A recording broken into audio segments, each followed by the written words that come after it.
እናቴ ከመይ ዋልሕና ድየን? እግዚአብሔር ይመስገን። እስኪ ዘለዎን ፀገም እስኪ ንዓይ ጓጉዒናን እንድየን እስኪ እዞም ሰማዕትና እዞም ደቀን ከዓ ስምዕ ከብሎ ኩሉ ነገር እቲ ዘለዎን ፀገም ትዘድልየን እውን ከገዝኦ ዝደልያ ነገር እስኪ ብደንብ ገይረን ይግለፃሉ። እሺ እኔ አወጣጤ ልመና ነው። ከወጣው 27 ዓመት አድርጊያለሁ። ስወጣ አስም በሽታ ነበረኝ። ከዚህ እንደመጣው እዚህ ስደርስ እግዚአብሔር ይመስገን ደህና ነበርኩ። ከዛ ግን ብዙ ከሙቀት ከፀሐይ ከመንከራተት አንዱ ቤት ቂጣ፣ አንዱ ቤት እንጀራ፣ አንዱ ቤት ከዛ ልመና እየዞርኩ ደም ብዛት ያለኝ አሁን ደም ብዛቱ እየገነፈለ ብዙ ጊዜ ባፌ እየወጣ እየገነፈለ ያስቸግረኝ ነበር። ከዛ ሕክምና ሲለኝ ሕክምና የምታክምበት የለኝም፣ የሚረዳኝ የለኝም፣ ለምኜም አላገኝም፣ ችሎታም የለኝም። በጉልበቴ በቃ ሰራ ነበር። በፊት ከአንዱ እያልኩ ሰራ ነበር። ዞር የከተማ ለምን ነበር። አሁን ደም ብዛቱም አስሙም ባለፈ አሁን ይችን ወራት ነው እንጂ አስሙ ደም ብዛቱ ኩላሊት ስኳር እንዳለ ነው ሁሉ ተነሳብኝና አሁን ሽንቴ መቆጣጠር ችሎታ የለኝም። ለመታከም ሳንቲም የለኝም። እንደ ድሮ ለምኜ ከተማ እየዞርኩ ዱቄት ምን ለምኜ ከዛ ለለቴ ጠቀም ነበር። ከኔ ለባሱትም ትንሽ አንድ ነገር ጋግሬ ዘከር ነበር። አሁን ግን ለራሴ ያው ያዘነ ሰው ካልሰጠኝ በስተቀር ሰርቶ መብላት መሄድ በዚህ ጉልበቴ ታሞ ነው፣ በዚህ ደሙ እየገነፈለ ነው። ብቻ ውስጡን እኔ እንዲህ ጨርቅ ለብሼ ከወጣው ደህና መስዬ እታያለሁ እንጂ የመዞርም ችግር ቤተክርስቲያን ለመሄድ ራሱ አሁን በጠዋት 1 ሰዓት ምናምን ነው የምነሳ። ምርኩዝ በመቋሚያ ነው የምሄድ እና ውስጡ ያለ ችግር ሰው አያውቀውም። እንደዛ ብዬ የምናገረው እናንተ ስለጠይቃችሁ ነው እንጂ ያመመለስ አሞኛል ብዬ ተኛለሁ። ደህና የሆንኩለት ደግሞ ቤተክርስቲያን እሄዳለሁ። ችግሬን ማንም ሰው አያውቀውም እና የተለያየ የተደራረበ በሽታ ነው ያለኝና አይኔ አይም አንዱ አይኔ ፍጹም አይም እሱም በሰኔ ወር ነው የጀመረኝ። ደህና ነበርኩ። አይኔ ጭራሽ አያይም። ሐኪም ቤት ስመረመር ይሄ ወደዚህ ሊዞርብሽ ነውና መድኃኒት አታቋርጪ እስከ ዕለተ ሞትሽ መድኃኒት አታቋርጪ ተባልኩ። መድኃኒት እንዴ ስንት 800 ብር ምናምን ለመነጽር ምን ለእሱም ብዬ ወደ 4500 ጨርሼ ነው የመጣሁት። መነጽሩ አልሰራ ብሎ እዚህ ሀገር ደግሞ ለምኜ 2000 ሰጥቼ 4500 ብር ነው ይሄ መነጽር። እሱ ጨረር ሊከላከል ነው እንጂ አስተካክዬም አለ ይኸው አንድ አይኔ ነው። አንዱም ሐኪሙ እንዳለኝ መድኃኒት ካቋረጥሽ ተስፋ የለውም ነው ያለኝ። መድኃኒት መውሰድ ደግሞ እድል የለኝም። የእንትን መድኃኒትም አልወስድም ደም ብሎኝ ነበር፣ አልወስድም።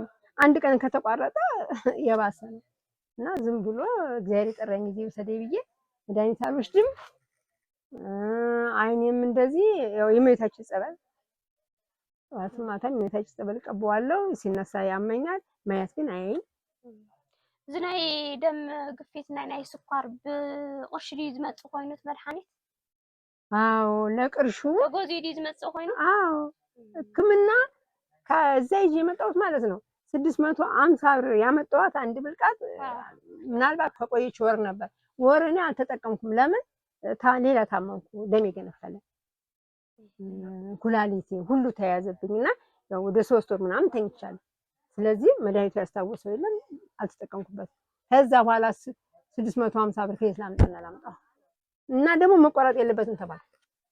ብሩ ቢኖር ስራዬ ብዬ እየሄድኩ አመጣለሁ እየከፈልኩ ማለት ነው።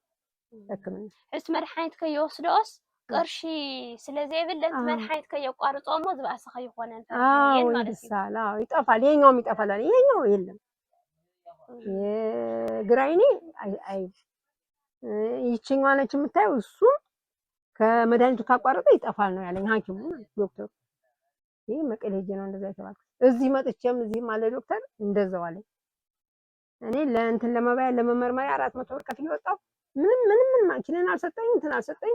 ጽፎ ብቻ መድኃኒት እንዳታቆርጪ ግዢ ብሎ ላከኝ። ስንት ነው የሚገዛው ስለው እነሱ ናቸው የሚያውቁት ባለ መድኃኒቶቹ አለኝ። እኔ ወደዛ አልሄድኩም፣ ምንም ብር አልነበረኝም። ብር እኮ ለአንድ ቀን ተለምኖ ለአንድ ወር ለሁለት ወር ተለምኖ ይገዛል። እስከ መጨረሻ እኔ 2 ዓመት 3 ዓመት የምቆይ ከዛ ወዲህ የምሞት አላወቅኩትም። ስለዚህ አልጀመርም ብዬ አለሁ። ጸበል የእመቤታችን ጸበል እያስነካዋለሁ። እስኪ የእግዚአብሔር ጸበል ያልቃልና ችግር የለውም። ዝሕግዘን አካል እውን የለን ቤተሰብ ይሁን ካል ይሁን ያው ናብ ከተማ አክሱም በምነን አይመጽእ ምነና ነው ከሸዋ ነው የመጣው። እሺ ችግር የውልን ናይ ኩሉ ውላድ ዝኾኑ ብዙሓት ኣለዉ እዮም ክሕግዝዎን ይኽእሉ እዮም። ክሕግዙ እንድሕሪት ዘይብሉ ብዙሓት ናይ ደቂ እግዚኣብሔር እውን ስለ ዘለዉ ፀገም የውልን። እታ ዘላ እታ ፀገመን እውን እታ ተድልየን እውን ተዛሪበን ኣለዋ ፀገም የውልን እና ችግር የውልን። ጥራሕ ንሰን ጸሎተን ኣይጋደፎን ጸሎተን እውን ይሕወሳናና ክሕግዝ ዝብል ሰብ እውን ይህልዩ ብዙሓት እውን ይሕግዙ እዮም። ፍቃዱ ይሁን እመቤታችን ወና ናይ እግዚአብሔር ፍቃድ ኮይኑ ዝሕግዘን አካል እንድሕር ረኺበንስ ሕክምናን በደንብ ክከታተላ ይደልያ እየን ማለት ነው። እግዚአብሔር ጤና ሰጥቷቸው እመቤታችን አስበው የሚረዳን ከተገኘ እመቤት ያሳብ ነው የእግዚአብሔር ሀሳብ ነው። የሚረዳ ከተገኘ በደንብ ሕክምናቸው ከተከታተልኩት ለሙሉ ውሎም ሊድን ይችላል። ችግር የለም። ቀጥ ብዬ ከወሰድኩ ሐኪሙ ያዘዘኝ እያለ ሊድን ይችላል ከጸበሉ ጋር። እኔ ግን ሳንቲም ምንም ስለሌለኝ ወደዛ መሄድ አልቻልኩም። ትቼ ዝም ብዬ አስጥፊ አውጥቼ ጣልኩት ወረቀት አይጠቅመኝም። እሺ ችግር የለውም። እና እስኪ እነሱ ደግሞ ይናገሩ አጎሩትና እነሱ ደግሞ ሰምተው የሚያርጉት ነገር ይኖራል። አዎ እና እንግዲህ እንደምታዩኝ የበሽታዬን አይነት ዘርዝሬ ነግሬያቸዋለሁ። ትልልቆቹ እናቶቼ፣ አባቶቼ፣ ትንሾቹ ልጆቼ፣ እህቶቼ፣ ወንድሞቼ ለእግዚአብሔር ብላችሁ የሚቻላችሁን ተረዳችሁኝ። ሕክምና ካላቋረጡ ልድንም እችላለሁ። ለእናንተም ተስፋ ይሆናችኋል እና እግዚአብሔር ደግሞ ያስፈጽማችሁ። ለሁላችንም እግዚአብሔር ይሁነን። እናንተም ያስፈጽማችሁ። አሜን አሜን። እሺ ክቡራት ደቂ እግዚአብሔር እዚ ቪድዮ እዚ ትሪእዎ ዘለኹም ማለት እዩ እሞሆይ ህፃነ ማርያም ያው ብምነን እየን ናብ ከተማ አክሱም መፅአን። ኣብ ከተማ አክሱም ከዓ ያው ተኻሬን ወይ ከዓ ፅቡቅ መነባብሮ ዝነብራሉ ኣይኮናን ኣብ ፀሎትን ኣብ ምህልላን እየን ዘለዋ ማለት እዩ እና ተፀጊዕን እውን እየን ዝነብራ ዝድቅሳሉ መደቀሲ እውን ያው ከምታ ንሪኣ ዘለና እታ ገዛ ዝበለት ኮይና ናይ ብዙሓት እያ እኒሄተነ ብዙሓት እያ ፀጊዓ ዘላ እና በቢዓቕምኹም ዘኒኤወን ፀገም ዘርዚሮን እኒዋ በቢዓቕምኹም ዝከኣለኩም ኣዋፂኹም ድዩ በብግልኹም ድዩ ዝሮ ዓቕምኹም ዝፈቐዶ ሓግዝዎን ንሓግዘን ኩልና ተሓኪመን ክድሕና ውላድ የብለን ዝኣላሓው የብለን። ያው ከምቲ ዝበልኦ እውን ናይ ኮላይስ ፀገም ኣለዎን ናይ ሕማም ሽኮር ናይ ደም ግፊት ብዙሕ ዓይነት እዩ ዝኒኤ ናይ ሕማም ዓይኒ እውን እኒእዎን እና እቲ ሽንቲ ናይ ምቁፅፃር ዓቕሚ እውን ብጣዕሚ ከቢድዎን ከም ዘለዎ እየን ነጊረናና። ሕዚ እታ ሽንተን እኳስ ባዕለን ሸይነን እንድሕር ኣትየን ዓብዪ ፀጋ እዩ እና ሕክምና ብኣግባቡ ንክረኽባ ዘዝዓቕምኹም ገበሩ ኣሕዋተይ። ካብኡ ኩልኹም ላይክ ሼር እንዳገበርኩም ክሕግዝ ናብ ዝኽእል ኣካል እውን ንኸተባፅሕዎ ብሽም እግዚኣብሔር ክለዋወኩም ይፈቱ። ስልኪ ቁፅረንና ኣካውንተን ምሽመን ጌርና ብፅሑፍ ኣብዚ ክንገብረልኩም ኢና። እሱ እንዳረኣኹም ዘዝዓቕምኹም ክብረት ይሃበለይ።